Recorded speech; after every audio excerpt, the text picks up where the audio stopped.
Morning! Today, we're going to cook mabangong tuyo. Kakailanganin natin kawali na napabayaan, may konting mantika, syempre tuyo na hindi sariwa. Tapos sibuyas, kamatis, asin na konti at saka itlog para masarap. Pagka sarsyado ang dating ang sahukan. So let's get into it.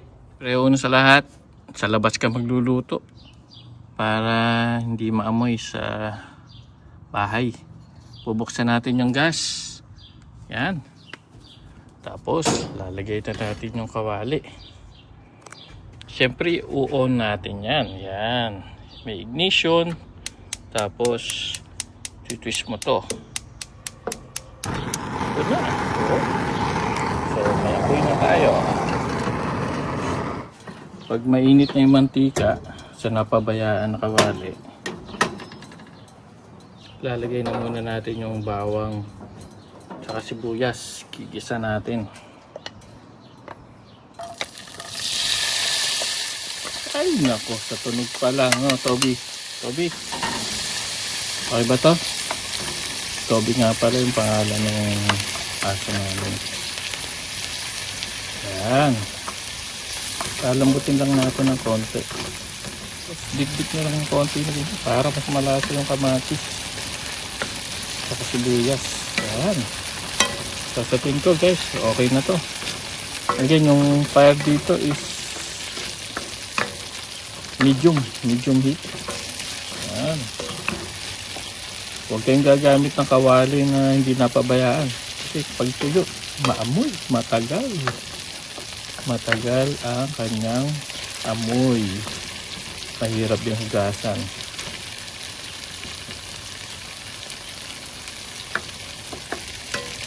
Yan. So, dahil may asin na yan, kanina, lalagay na natin ang ating itlog.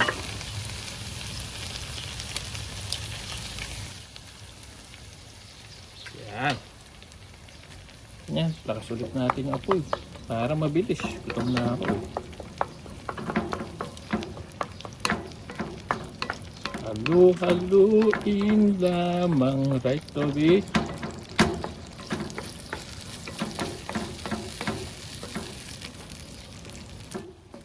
Yan, sa tingin ko okay na to. Malauhog. Yan, kasi pag pinagsama-sama mo yan dito sa lalagyan,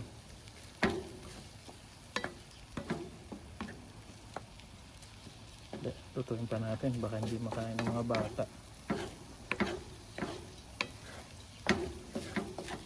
Kailangan family friendly yung pagkain, otherwise ikaw lang uubos nito. Tama ba? Okay, so kailangan iba ang gulo para maganda sa camera. Sa camera lang. Kaya mukhang tasty siya.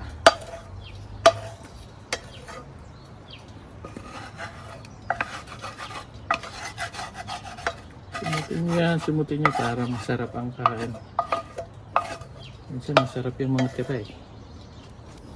Mas masarap, mas maraming mantika. Yan. Okay, mantika. Yan, okay. Buksan na natin ang mabangong tuyo.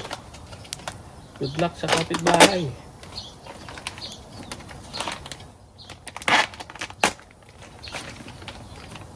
Ito po. Medium heat ulit. Bango. My goodness. Lagay na natin lahat. Pwede naman daw iinit yan ulit. Grabe dami pala. Yan. Takpan muna natin para mamaya pag mas mabango pag na tinanggal natin yung takip. Langhap na langhap. Pag after 2 minutes, low heat, bubuksan natin ulit siya. Bubuksan natin siya. Tapos subukan natin paghiwalay-walayin. Masyado nilang mahal ako kasi siya kaya ganito. bango na. Parang naiinip ako. Gutom na ako. So, talagay natin sa medium heat. Tatakpan ulit natin.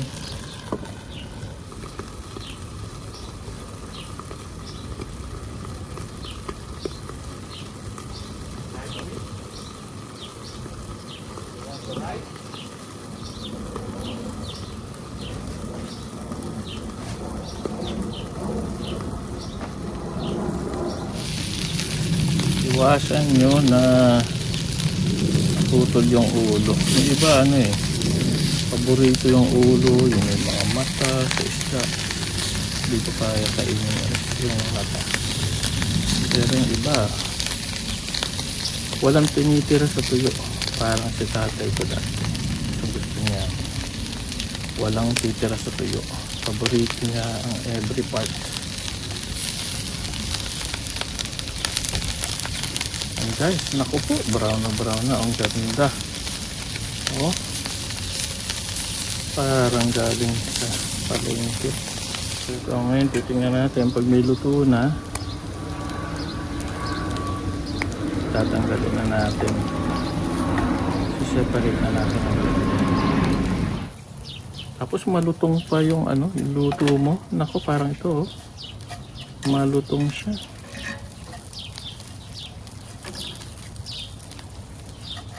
Ayan, pwede na to. Ang pika.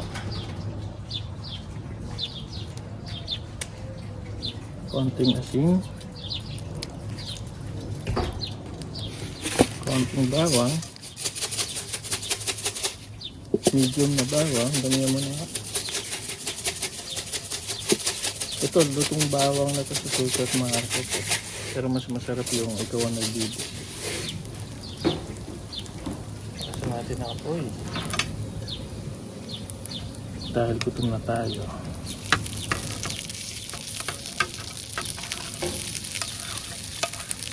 Ito, kaya natin niluluto rin yung fried rice dito yung pinaglutuan ng tuyo.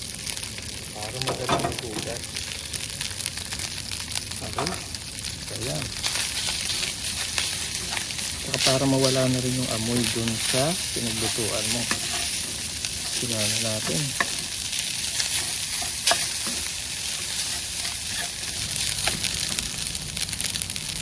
Takpan muna natin for 5 minutes.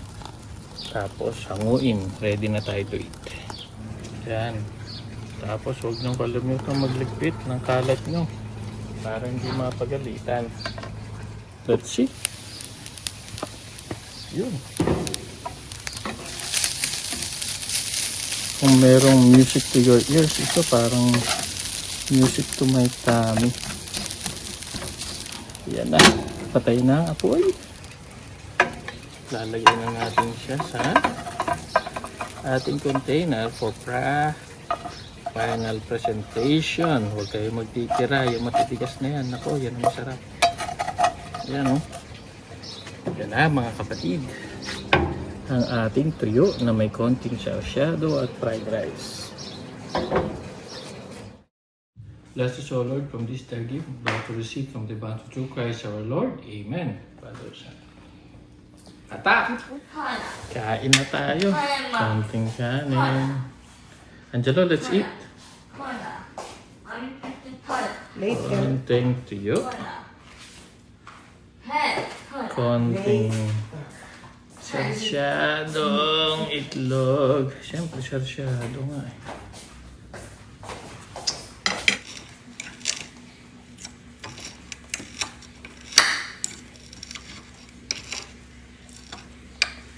Yes. Siyempre, masarap pa kamay. Let's try.